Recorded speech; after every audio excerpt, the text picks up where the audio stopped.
Today, we have a number of nominees on the agenda. All are ready for vote. Greg Katsas, D.C. Circuit. Jeffrey Beaverstock, Southern District, Alabama. Emily Marks, Middle District, Alabama. Brent Talley, Middle District, Alabama. Holly Teeter, District of Kansas.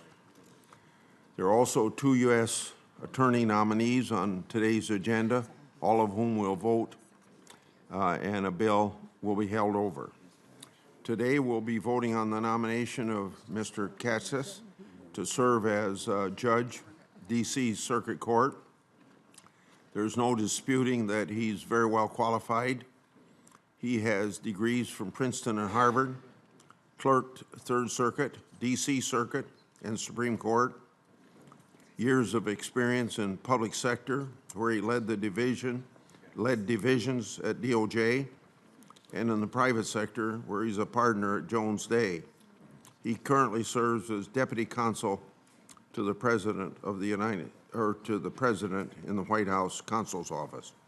I assume that we'll hear today's senators explaining that they cannot support Mr. Katsas' nomination because he worked for the Trump administration generally and because of his ties to the Federalist Society. Of course, my colleagues should always vote their conscience on judicial nominees. I don't see either of these as good reasons to vote against the nominee. Mr. Katsas' work in the White House Counsel's Office. For one, his client is the President of the United States. As in all attorney-client relationships, Mr. Katsas' job is to provide legal advice to the President. He's not responsible for the President's policy decisions. Thus, any disagreement with the administration's policies is no basis for voting against Mr. Katsas, who has served his country with distinction for many years in many different areas. My colleagues on the other side have also made an unfortunate habit of criticizing nominees for their affiliation with the Federalist Society, but the Federalist Society is a large national association of lawyers with a variety of political and ideological views. If we were to reject all nominees affiliated with the Federalist Society, we would disqualify scores of talented lawyers from serving. Moreover, the Federalist Society has no agenda besides advocating for faithful interpretation of the Constitution and laws that we pass. The Senate has confirmed many nominees with much stronger connections to more ideological groups.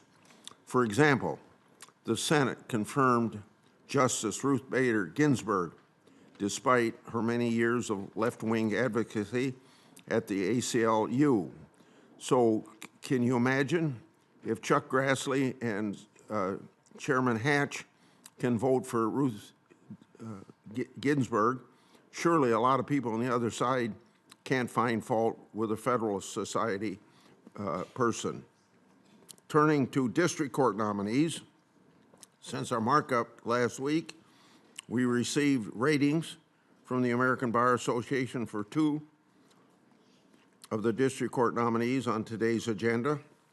The American Bar Association rated both Miss Teeter and Mr. Talley as not qualified by the ABA due to their lack, quote, requisite trial experience or its equivalent, end of quote.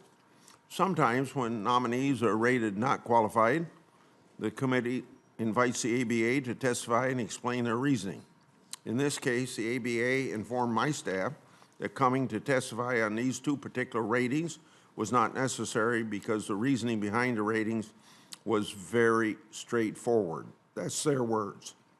And that there simply isn't much about which we could ask the Bar Association lawyers. Senators can decide for themselves if the ABA's metric of what makes a nominee qualified is proper in these cases. I'll note that the ABA did clarify that they didn't have any issues with either nominee's integrity or temperance, and those two words come from the ABA. I'll be voting for both of these nominees. Both of them enjoy strong support from their home state senators. These senators believe the nominees can do the job of a district court judge. I value their perspective. Furthermore, I don't see extensive trial experience as a sole factor in deciding whether a nominee is qualified. For example, Ms. Dieter has served as a career law clerk to federal judges for 6 years. In this capacity, she has assisted federal district court judges handling every aspect of federal trials for years. This is a unique experience that I'm sure will make her transition to a federal judgeship easier than it might be for others. Mr. Tolley has a wide breadth of various legal experience that has helped to expose him to different aspects of federal law and the issues that would come before him. Finally, not qualified ratings by the ABA have certainly not deterred a positive committee recommendation in the past. In fact, most nominees who have received this rating came out of the committee with a unanimous vote or by voice vote.